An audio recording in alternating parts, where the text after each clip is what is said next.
Dos investigadores de origen ucraniano, Manichev Vyacheslav del Instituto de Geoquímica Ambiental de la Academia Nacional de Ciencias de Ucrania y Alexander G. Parkomenko del Instituto de Geografía de la Academia Nacional de Ciencias de ese mismo país, presentaron un controversial documento durante la Conferencia de Geoarqueología y Arqueomineralogía sostenida en Sofía, Bulgaria en 2008. Ellos postularon, en esa conferencia, que la gran esfinge de la meseta de Giza podría tener una antigüedad de hasta 800.000 años. Sus argumentos: el muy evidente y pronunciado patrón de erosión causado por el agua, impacto de olas e inundaciones, que, por supuesto, es muy diferente de la erosión eólica y el choque de la arena que se esperaría presentara el monumento. Obviamente, esta exótica teoría está en claro desacuerdo con el mainstream de la arqueología moderna que data el excavado y esculpido de la gran esfinge al reinado del faraón de la cuarta dinastía Kefren, hacia el 2500 antes de nuestra era, y al cual también se le atribuye la construcción de la pirámide que lleva su nombre y el templo del valle en la misma meseta entre otras construcciones. Se tiene que resaltar que los bloques de piedra caliza que vemos en las patas de la esfinge y a su alrededor se debieron a restauraciones posteriores a su construcción llevadas a cabo por egipcios, griegos y romanos al paso de los milenios posteriores. Y nos referimos al mainstream de la arqueología moderna, porque los primeros arqueólogos que comenzaron a estudiar los monumentos de la meseta opinaron a lo largo de gran parte del siglo XIX que la esfinge era más antigua que las tres pirámides de la meseta de Giza y la atribuían al período predinástico, anterior al 3200 antes de nuestra era. Aunque es poco conocido, varios otros investigadores atribuyen la construcción de las pirámides y la gran esfinge a una antigüedad extrema.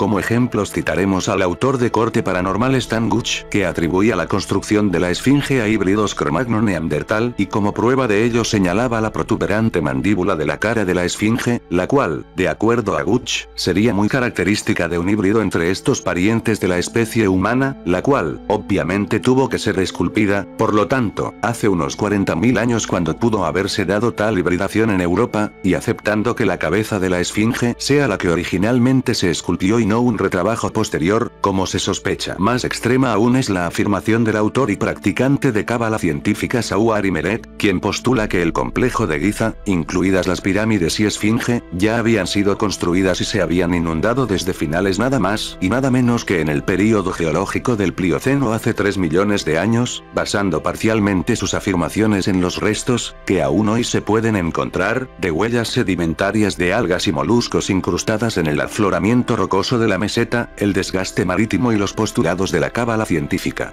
Por supuesto, estos reclamos son absolutamente difíciles de probar. Si, por ejemplo, tenemos en cuenta la fecha de 800.000 años dada por los ucranianos para datar a la esfinge, tendríamos que aceptar que los Homo erectus u otro homínido arcaico fueron sus constructores, pues ni neandertales, denisovanos o humanos modernos habían hecho su aparición hasta ese momento. Claro está, si aceptamos la teoría convencional, porque también hay investigadores como Michael Cremo y Richard Thompson, en su libro Forbidden Archaeology, quienes postulan que una especie inteligente, del género Homo y emparentada con el humano moderno, ya había hecho su aparición desde esa época extremadamente remota, inclusive desde hace 30 millones de años. A pesar de este hecho, los ucranianos insinúan la existencia de alguna especie inteligente que las construyó en tan remota época geológica.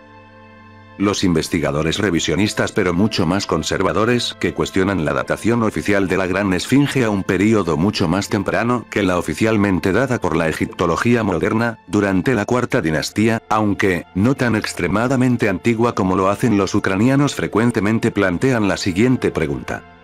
¿Por qué las mastabas o tumbas de la necrópolis de Saqqara, situadas 20 kilómetros al sur del complejo de Giza, construidas de adobe, un material mucho más suave que la piedra caliza con la que está construida la gran esfinge y datadas 300 años antes, 2800 antes de nuestra era, además de algunos otros monumentos atribuidos al reino antiguo, 2686 a 2181, antes de nuestra era, apenas presentan desgaste fluvial alguno? Por supuesto, los dos ucranianos no son los únicos que han puesto en la mesa de debate la datación de la Gran Esfinge utilizando el argumento geológico de la erosión de tipo acuático. El egiptólogo John Anthony West y el doctor en geología y geofísica Robert Schoch, basados en las teorías sobre el desgaste de la Esfinge pronunciadas por el egiptólogo y matemático francés René Adolphe Schwaller de Lubbock, postuladas a principios del siglo XX, en base a sus estudios sobre el desgaste que presenta el cuerpo y el llamado recinto o paredes que rodean el monumento, llevaron a cabo extensos estudios geológicos sobre la Gran Esfinge, incluyendo estudios sísmicos de baja energía a principios de los años 90. En aquella época, Schoch se pronunció por una datación de la Gran Esfinge entre el 5000 y 7000 antes de nuestra era, cuando Egipto todavía experimentaba un clima húmedo con lluvias de temporada. En 2012 y con nuevos estudios adicionales, Robert Schoch atrasó aún más su estimación inicial y propuso la posibilidad de que la Esfinge pudiera datar incluso de entre el 7000 y el 10000 antes de nuestra era, al final de la última era glacial, es decir, hace unos 12.000 años, una idea compartida por los investigadores Robert Bauval y Graham Hancock que la datan, en base a otras consideraciones de tipo arqueoastronómicas adicionales, hacia el inicio de la edad precesional de Leo, hace unos 12.500 años. Estos últimos también datan las tres pirámides y los templos del complejo de Giza a ese período arcaico. Evidentemente, hasta ahora no se han encontrado pruebas de una civilización tan antigua tecnológicamente capaz de levantar tales monumentos megalíticos. Sin embargo, por ejemplo, el anteriormente citado, John Anthony West pensaba que las pruebas de tal civilización estaban muy por debajo de la superficie de la meseta de Giza, o, por ejemplo, en los alrededores del antiguo cauce del Nilo, el cual ha cambiado ligeramente su curso en los últimos milenios, o probablemente adyacente a las costas mediterráneas, debajo del nivel del mar que ha subido unos 100 metros en los últimos 13.000 años. Los dos geólogos ucranianos basan sus afirmaciones, al igual que Robert Schoch, del que incluso citan su trabajo en su documento, en el desgaste fluvial, aunque hay que decirlo, sin los estudios y la rigurosa investigación llevados a cabo por Schoch de más de 2 décadas. En corto, lo que Manichev, Vyacheslav y Alexander Parkomenko teorizan, es que la Esfinge se construyó durante el Pleistoceno, hace 800.000 años, posteriormente se inundó provocando que el choque de las olas contra las paredes del cuerpo de la Esfinge, y no, las lluvias prolongadas como postura Robert Schoch y John Anthony West, causaran el desgaste en la superficie de la Esfinge y las paredes de su recinto que la rodean, que es de donde se esculpió a partir de una enorme roca de piedra caliza. Ellos establecen su afirmación en base a una comparación que hacen con el desgaste similar provocado por las olas en algunos acantilados costeros en la península de Crimea y el Cáucaso en el Mar Negro, los cuales, los ucranianos han estudiado extensamente. El documento que presentaron simplemente se llevó a cabo en un breve ejercicio de comparación geológica, patrones de erosión y tomando en cuenta la cronología geológica de la meseta de Giza. En el documento se puede leer lo siguiente. La investigación visual realizada de la Esfinge permitió concluir acerca del importante papel del agua desde fuentes marítimas que inundaron parcialmente el monumento con la formación de huecos y cavidades cortadas por olas en sus paredes verticales. La morfología de estas formaciones tiene una analogía con cavidades similares formadas por el mar en las zonas costeras. El parecido genético de las formas de erosión comparadas, la estructura geológica y la composición petrográfica de los complejos de rocas sedimentarias llevan a la conclusión de que el factor decisivo de destrucción, desgaste, del monumento histórico, la Gran Esfinge, fue la energía de las olas más que la abrasión de la arena en el proceso eólico. Una gran cantidad de literatura geológica confirma la existencia de lagos de agua dulce de larga vida en varios períodos del Cuaternario, desde el Pleistoceno inferior, nota, este período se extiende desde entre hace 2.558 millones de años hasta hace 781.000 años antes del presente, hasta el Holoceno, que comienza hace 11.600 años, al final de la última era glacial.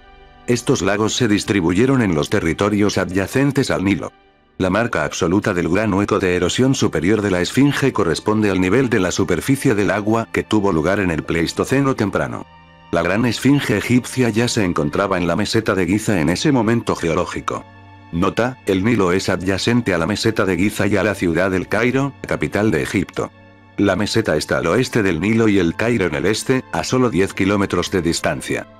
Manichev Vyacheslav y Alexander G. Parkomenko citan que hace 800.000 años los niveles del mar se hallaban 180 metros arriba de los niveles actuales, en particular del mar Mediterráneo. Por lo tanto, la meseta de Giza era una zona lacustre. En la actualidad, el único resquicio de aquella época marítima sería la depresión del Fayum, donde se encuentra el oasis de Fayum relativamente cercana hacia el sur de las pirámides, el cual en la actualidad todavía es una rica tierra cultivable. El documento concluye afirmando que los datos geológicos de las fuentes literarias pueden sugerir una sumersión de la Esfinge en el Pleistoceno temprano y su construcción inicial se puede datar a un tiempo más antiguo en la historia. El punto más cuestionable de la teoría de los ucranianos es que su documento toma como referencia a fin de darle cierta validez a su trabajo, una cita de la obra de la teósofa de origen ruso Elena Blavatsky, aparecida en el segundo volumen de su monumental obra, La doctrina secreta acerca de la antigüedad de la Esfinge. En particular, el siguiente párrafo. Notar el testigo indestructible de la evolución de las razas humanas, de la divina y especialmente andrógina raza, la esfinge egipcia, ese misterio de las centurias. Luego, los ucranianos continúan citando a la obra teosófica. De acuerdo a Blavatsky, el tiempo de erección de la gran esfinge debería exceder los 750.000 años. Curiosamente, el anteriormente citado geólogo Robert Schoch opina que la actual cara de la esfinge es ya sea femenina o andrógina. Él también ha opinado, al igual que por ejemplo, entre otros investigadores, Graham Hancock, que la cabeza original era la de un león y no la de una figura humana, la cual además no se encuentra esculpida en la misma escala que la del cuerpo de la esfinge. También afirma que la cabeza fue reesculpida ya desde antes del faraón Khafre, al que se le atribuye su levantamiento. Es interesante y hasta irónico señalar también que Schoch ha declarado en algunas entrevistas, que durante su juventud fue lector y estuvo influenciado inicialmente por la obra de Madame Blavatsky, en particular sobre la antigüedad de la especie humana y los monumentos de Egipto. Sin embargo, esta referencia a la teosofía ha traído a los ucranianos aún más cuestionamientos y ataques a su controversial teoría de parte de los egiptólogos oficialistas que la han descartado totalmente. Antes de continuar, para comprender mejor en qué basan su reclamo los dos geólogos ucranianos y también los investigadores citados anteriormente, Schoch, West, Hancock y Bauval, sobre la enorme antigüedad de la gran esfinge por el mecanismo de desgaste fluvial y acuático, erosión hídrica, es necesario conocer su naturaleza. A grandes rasgos su composición y situación es la siguiente. La esfinge es un enorme monolito con cuerpo de león y cabeza humana tallada a partir de un enorme afloramiento rocoso de piedra caliza que se encuentra debajo del nivel de la meseta de Giza, lo cual es absolutamente trascendental para entender la naturaleza de su erosión, como veremos a continuación. Se encuentra orientada en el eje oeste-este, con su cara mirando hacia oriente, lo cual hace que se encuentre alineada con la salida del sol durante los equinoccios vernal y otoñal. Mide 73 metros de largo, 20 de alto y 19 metros en sus ancas traseras. Algunos cálculos hablan acerca de que su peso es de aproximadamente 20.000 toneladas. El famoso egiptólogo Mark Lehner, quien ha pasado décadas investigando los monumentos de la meseta de Giza, afirma que su esculpido solo tardó 3 años y fue llevada a cabo por 100 trabajadores utilizando cinceles de cobre y martillos de piedra. Lo que los antiguos egipcios hicieron fue tallar una herradura alrededor de la roca principal, y con el material que extrajeron construyeron el conocido como Templo de la Esfinge, cuyos restos se encuentran precisamente frente a esta. La Esfinge, por lo tanto, está rodeada de unas paredes que se conocen como el recinto de la Esfinge o cubeta, excepto en su parte oriental. Lo trascendental aquí, es el hecho de que debido a que la esfinge se encuentra debajo del nivel de la meseta de Giza, prácticamente solo la parte superior arriba de los hombros se encuentra sobre el nivel de la meseta, esta se encuentra propensa a quedar enterrada si no se retira periódicamente la arena que cae a sus alrededores. Se calcula que, en solo 50 años sin ningún tipo de mantenimiento, su recinto se llenaría de arena debido a las condiciones climáticas de la zona. Gran parte de su historia, la esfinge ha estado enterrada bajo la arena, y eso ha hecho especular a muchos investigadores acerca de que el monumento no debiese haber experimentado semejante desgaste en su cuerpo debido a la protección natural recibida.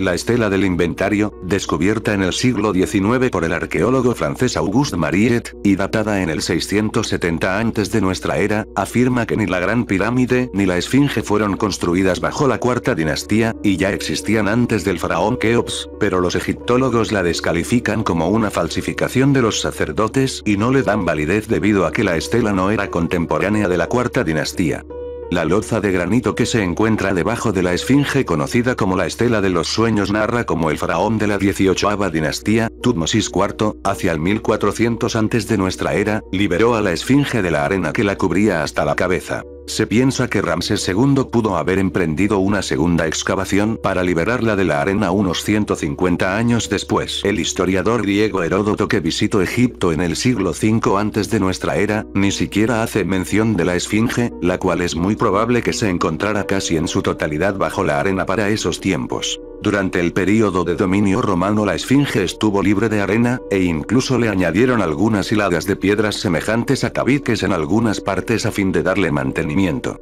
Napoleón Bonaparte hallaría la Esfinge enterrada hasta su cabeza a su llegada en 1798 durante su campaña militar de conquista de Egipto. En 1817, el arqueólogo italiano Giovanni Battista Caviglia la descubrió hasta su pecho. A mediados de ese mismo siglo, el egiptólogo francés anteriormente citado, François-Auguste Mariette, descubridor además del Serapeum de Saqqara, continuó con los trabajos de aclaramiento de arena en la Esfinge. Otro egiptólogo francés, Émile Baraif, terminó de liberarla completamente de la arena entre 1925 y 1936, tal como podemos observarla hasta el día de hoy. Si la gran Esfinge de Giza ha pasado gran parte de su historia enterrada bajo la arena, porque presenta semejante desgaste, el cual evidentemente es debido a la erosión hídrica como muestran los patrones verticales de erosión sobre su cuerpo, ¿acaso fueron el choque de las olas y no la lluvia la que le causó su pronunciado deterioro, lo que podría demostrar que una parte de su cuerpo estuvo bajo las aguas durante cientos de años? Tal vez la pregunta más importante y reveladora sería, ¿quiénes la construyeron y por qué?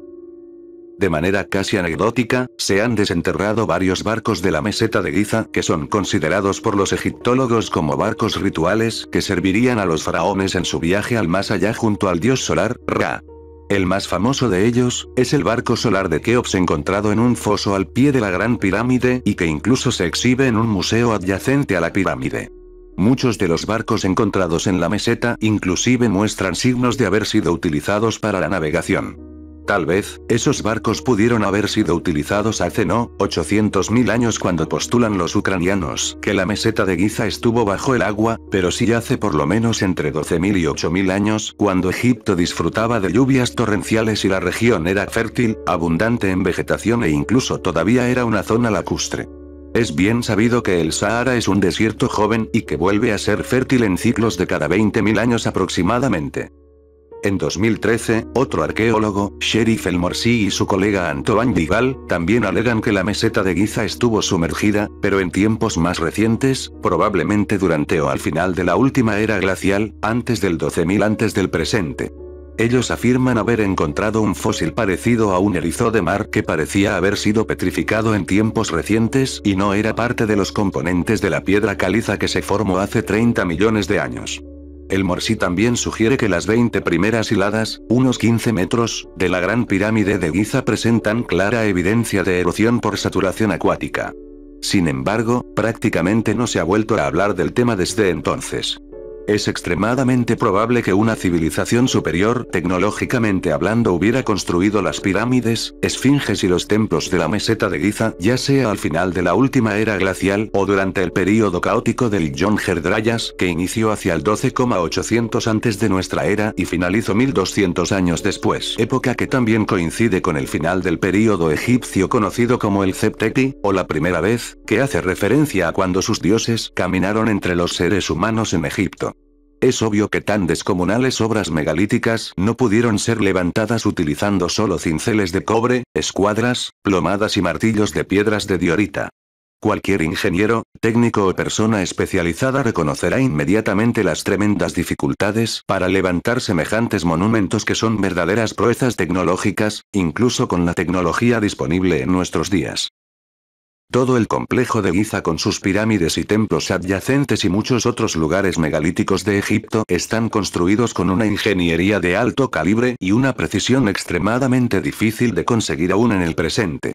Tan solo para construir la Gran Pirámide, los egipcios debieron necesariamente haber conocido la constante pi, la relación áurea, la resolución del triángulo de Pitágoras y trigonometría, cálculo de volúmenes, conocimientos de geodesia y geología. Es obvio que las dimensiones aplicadas a la pirámide son múltiplos del tamaño de la Tierra, por lo que tuvieron que conocer que la Tierra es una esfera ligeramente achatada en sus polos, además cuál es su diámetro, y entonces orientarla casi de manera perfecta hacia el norte real a fin de apuntar al eje de rotación terrestre. Tal vez, incluso conocían el uso de los geopolímeros, como sospechan muchos investigadores e ingenieros.